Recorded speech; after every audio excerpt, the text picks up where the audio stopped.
as an organizer, there's a thing that is exciting about crisis, and as an empathetic person, there's something that's deeply terrifying. And I think that Trump will open up an opportunity, but he'll open up an opportunity through just like mass devastation and mass disillusionment. And it's not going to be fun or pretty or exciting. I think it's mostly going to be scary. And you had some very bad people in that group, but you also had people that were very fine people on both sides. It's honestly crazy for me to have to comment on this right now because I'm still in the phase where I'm wondering if it was actually real life, what I just watched. It was one of the biggest messes that I've ever seen. I can't believe it happened. A gathering full of white supremacist Nazis doesn't have good people in it. Those are all bad people, period. Number one, I am the least anti-Semitic person that you've ever seen in your entire life. Number two, racism.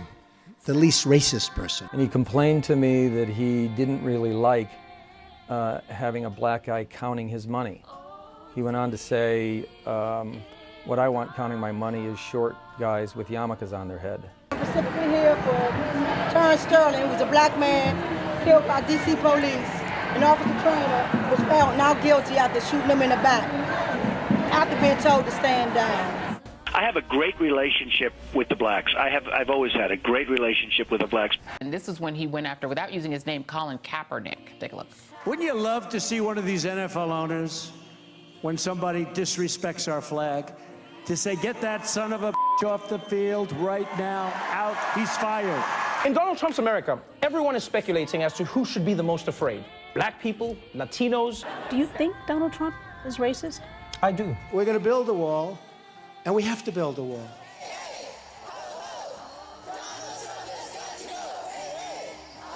They're bringing drugs, they're bringing crime, they're rapists. We just can't communicate much with this guy, so we have to shout from here. I think he's a symptom of a larger problem.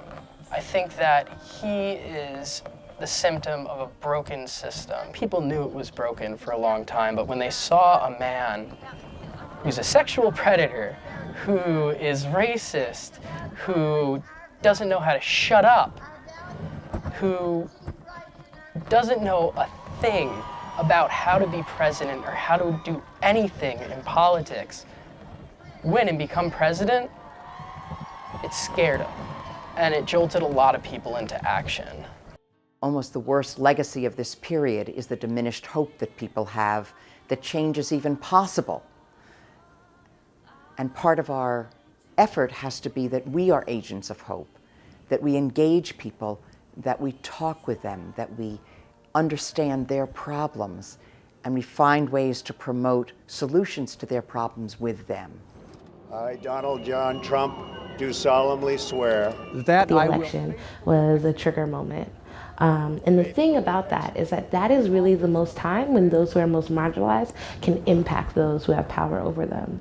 That's when we have a lot more social power. And so that happens by escalation, and protest escalates.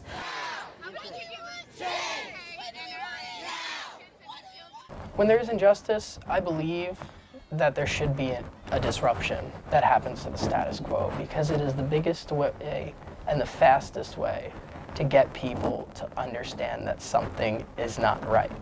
What matters is visible presence of people saying, enough, don't take away my health care. Enough, I want clean air to breathe. What do you mean you don't believe in climate change?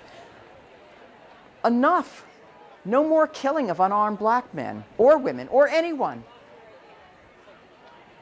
And to say enough, stop it. We want a world that looks different. I think that there was going to be a revolution in our lifetime, regardless of whether Trump was in office or not. And this is like typical Marxist thought, right? That a revolution happens when the people who own property and the people who run society are different, and there's a conflict. I think the question is it our revolution or theirs? And right now we're living in a revolution of the corporate class, taking direct ownership over a form of government that they've indirectly ruled, debatable, but probably since the beginning, but with increasing levels of directness.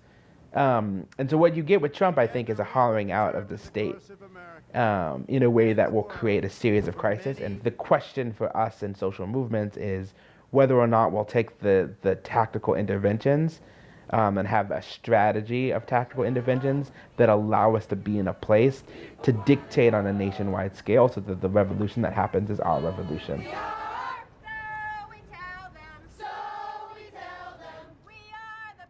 It's our moment to decide who are we going to be right now and what are we willing to do to protect the most marginalized amongst us. We all need to figure out how we work together and support each other and not compete with each other.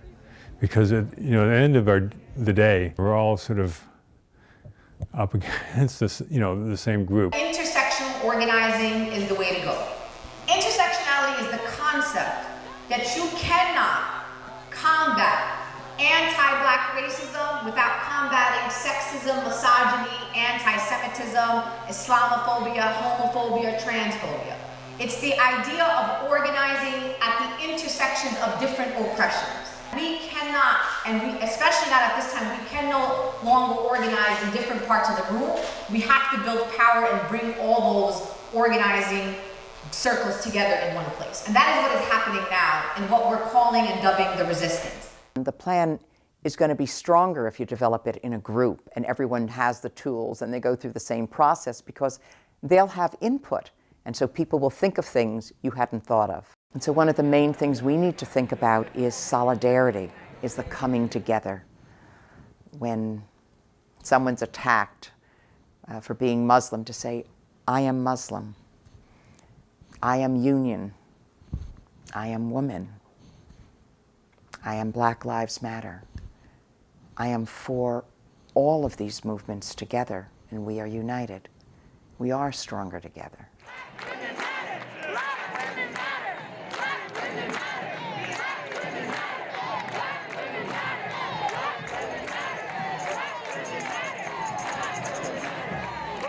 Follow Black women.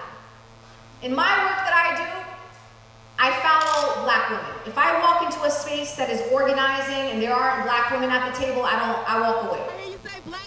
Black women taught us you cannot have a single issue struggle because we do not live single issue lives. 94% of Black women of the electorate voted against Donald Trump. What did they know that we didn't all know? They must have a superpower. There's sometimes people have a romantic vision of movements, of large numbers standing up, protesting. And it is exciting, it's exhilarating to be with others, sharing our vision of what a new world could be like and saying enough to things we don't like. But what builds that new world is not the one day of protest or even the many days of protest alone, but the hard work of persuading people to have shared views and mobilizing people who aren't yet engaged.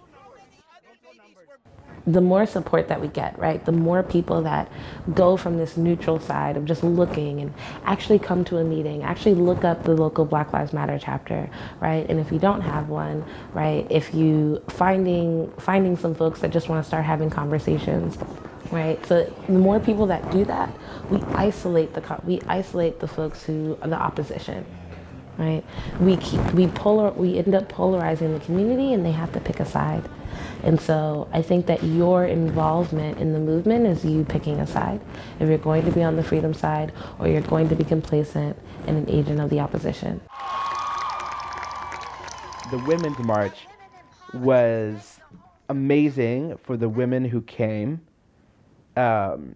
useful for creating the energy, but I think what they're doing now and having caucuses across the country and getting into detailed organizing and sitting with, like, asking a range of women from 12 to 65, what do you want to change in the world, is the real impact of the Women's March. And so to do that kind of mass mobilization, we need to grow out that ecosystem and those connections further, right? So what is necessary is actually more diverse local, smaller organizing that starts to have regional conversations, and then in moments and flashpoints that like those connections are sturdy enough, resourced well enough to mobilize large flashpoint moments. Black Lives Matter really revolutionized the idea of protest, right? And you've seen uprisings, right? We've had, or what they call riots, right? With each uprising, we have a movement that understands how those things work, and then how can we make sure that that community is protected in that moment of pain? And how can we make sure that after the fact, they have the resources or they get those wins, right? And they're not just shamed. And I think you're gonna see a lot more uprisings across the country. That could very well feel like a revolution. I think violence is a meaningless term. I don't think that anybody has ever come up with a good, intellectually rigorous definition of violence. I think when we say violence, we usually mean use of force that we don't like, right? So when the police come and talk to me, come to my house, knock on my door, talk to me and don't let me leave and like use their tactics to keep me in a conversation until I incriminate myself, that is a violent act. And so by that definition,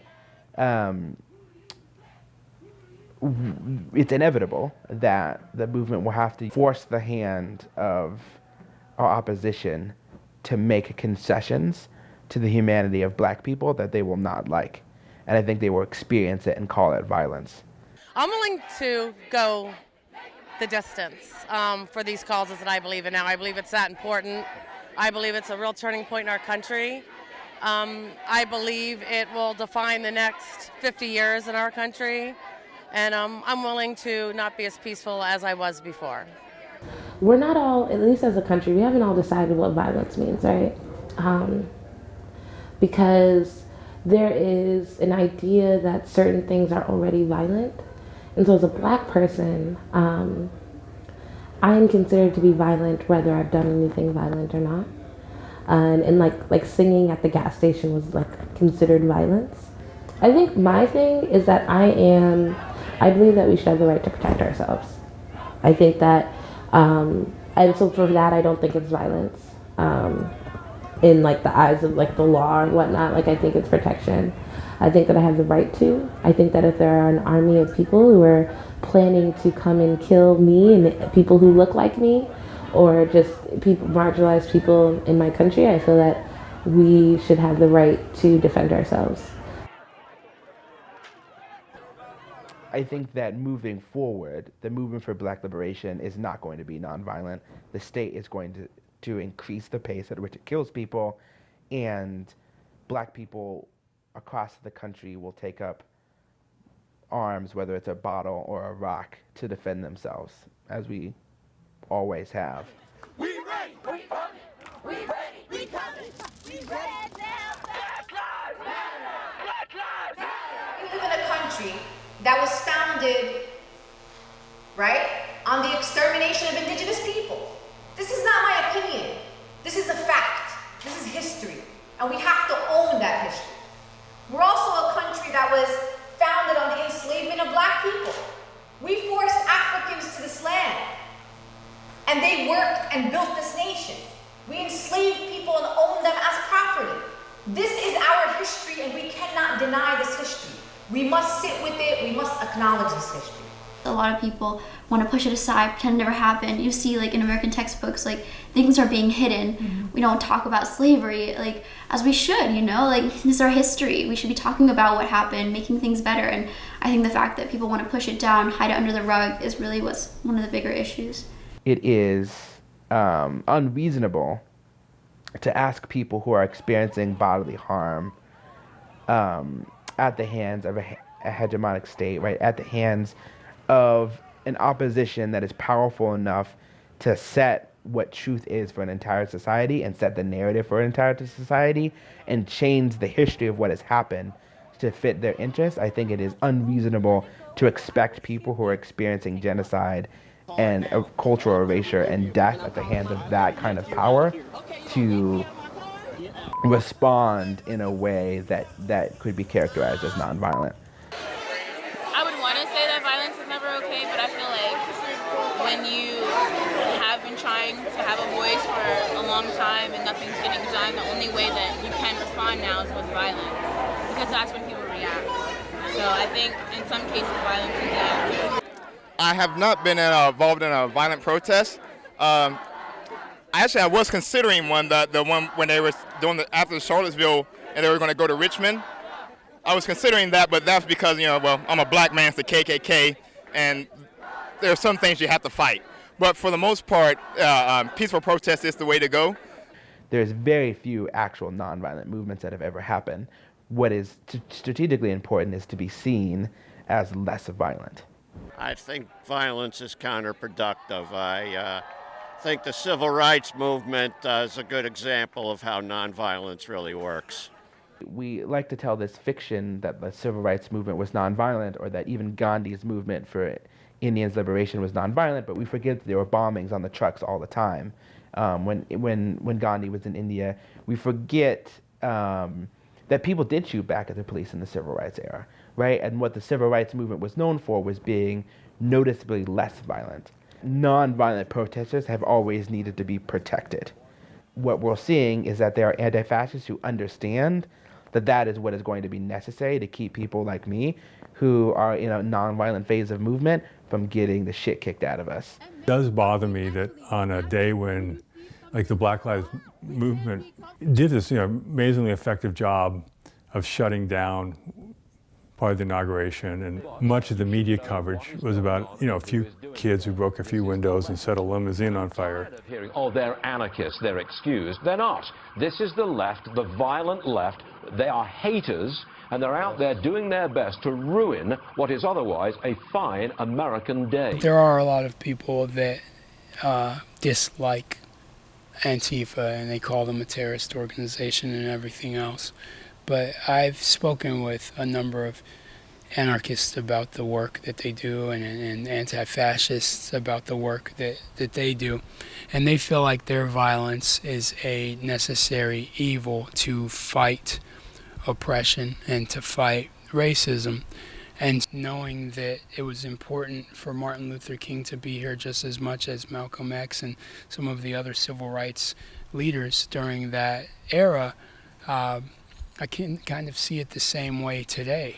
A lot of anti-fascists believe in what's called community defense, which means that if a community is under attack and they believe they're under threat, they have the right to defend themselves. And I guess that's what you see in the news today, is a lot of anti-fascists organizing in community defense, and they get labeled as terrorists or violent when essentially they're defending a community. It's what people call affinity groups, is you have a group of people that you trust and that you are willing to go into these dangerous situations with, and you organize with them. There's no membership, there's no initiation process.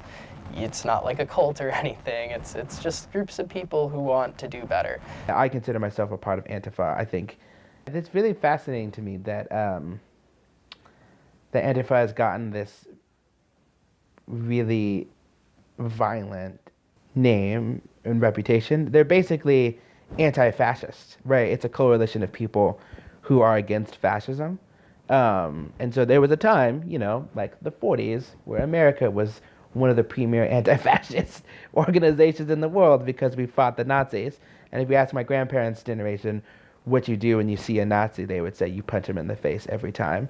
What's their version of the neo-Nazi movement? It's Pepe's become kind of a symbol. Now the people being called fascists have state power and they're rewriting history.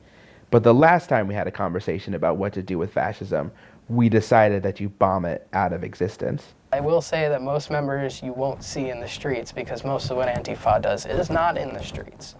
It's doxing Nazis, and the term doxing means getting information on fascists, on people who are promoting white supremacy, people in general, but in this case people who are promoting white supremacy, and then releasing it and contacting their employer and saying, you have a man who was at the Unite the Right rally in Charlottesville, who was at X, Y, and Z rally, who was part of Identity Europa or part of the Proud Boys, and get these people fired, get their scholarships removed, get them kicked out of school, stopping these people from being able to have normal lives because they do not deserve normal lives if they're going to go out there and tell someone they don't deserve to exist. I was in Charlottesville. In the morning, no one was fighting when it first started. When the church members, the pastors, the clergy members, the rabbis, the imams, when they decided to go out and protest and act in nonviolent direct action and civil disobedience, they were attacked physically. Before they were attacked physically, Antifa sat back. They let them do their thing. They didn't get involved. But then what happened was Nazis and groups of fascists came out and started attacking them. The second that happened, Antifa jumped in. Antifa sat in between the clergy and the Nazis and made sure that those clergy members did not get hurt. The anti-fascists and the crucial role, the anarchists, because they saved our lives, actually. We would have been completely crushed, and I'll never forget that.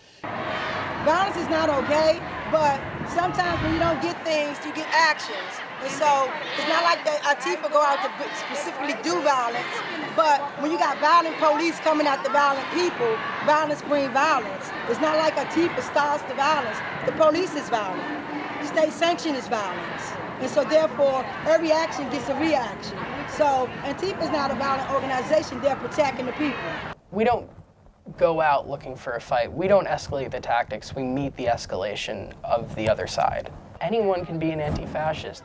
Anyone can do something to stop fascism, and that's up to them to choose. Like me personally, there are tons of photos of me in Charlottesville, not one throwing a punch, because it's not what I do. What I did in Charlottesville was I pulled people who got hurt and I brought them to medics. I made sure that they got medical attention, made sure people had water, made sure people didn't get hurt. So not everyone out there is fighting, but the people who do, they do because it's, in a lot of cases, the right thing to do.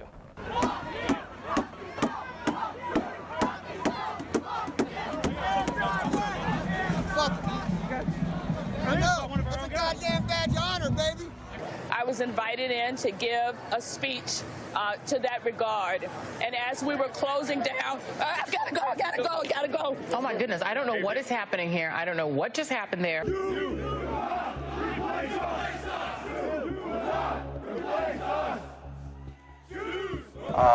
You probably heard about the Tiki Torch March when the neo-Nazis the night before decided to march on UVA's campus with torches, and they beat and hospitalized a group of student protesters who were acting in nonviolent civil disobedience. Those Nazis came there to kill people, and unfortunately they did.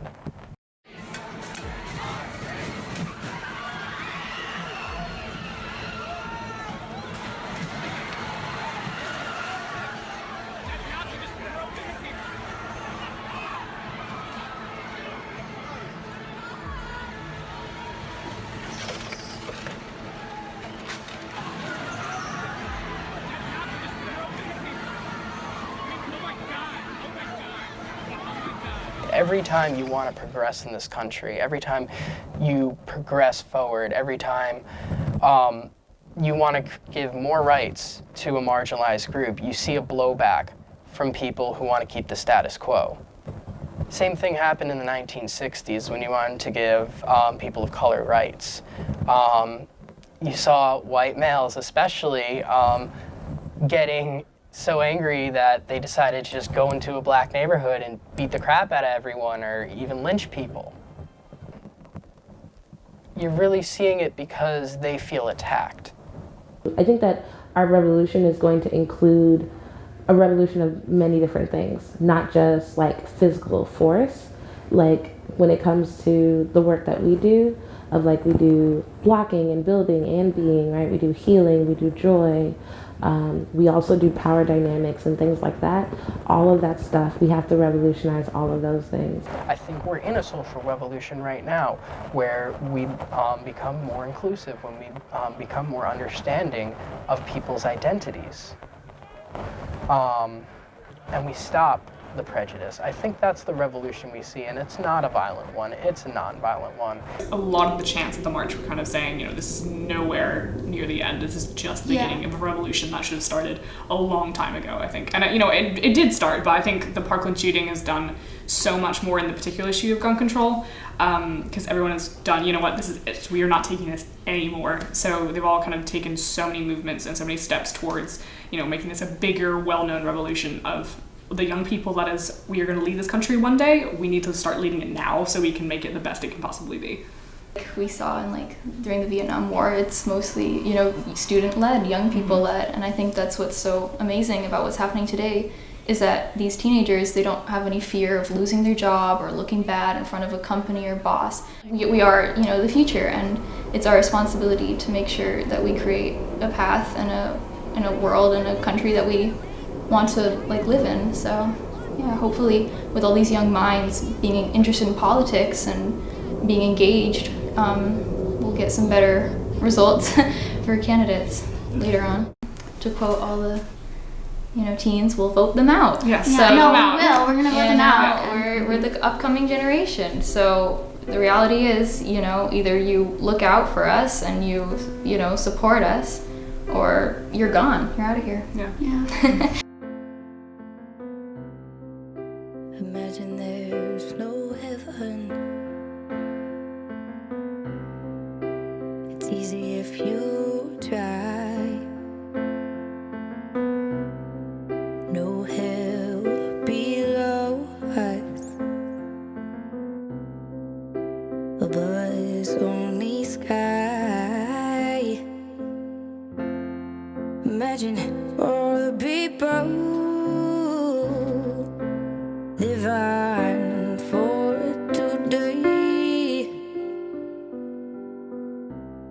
Imagine there's no countries. It isn't hard to do. Nothing to kill or die for. And no religion too. Imagine all the people living life in peace. You may say I'm a dreamer, but I'm not the only one. I hope someday you'll join us. In the world will be as one. Imagine no possessions. I wonder if you care. No need for greed or hunger. A brotherhood of man. Imagine all the people living all the world. You may say I'm a dreamer, but I'm not the only one. Hope someday you'll join us. In the world will be as one.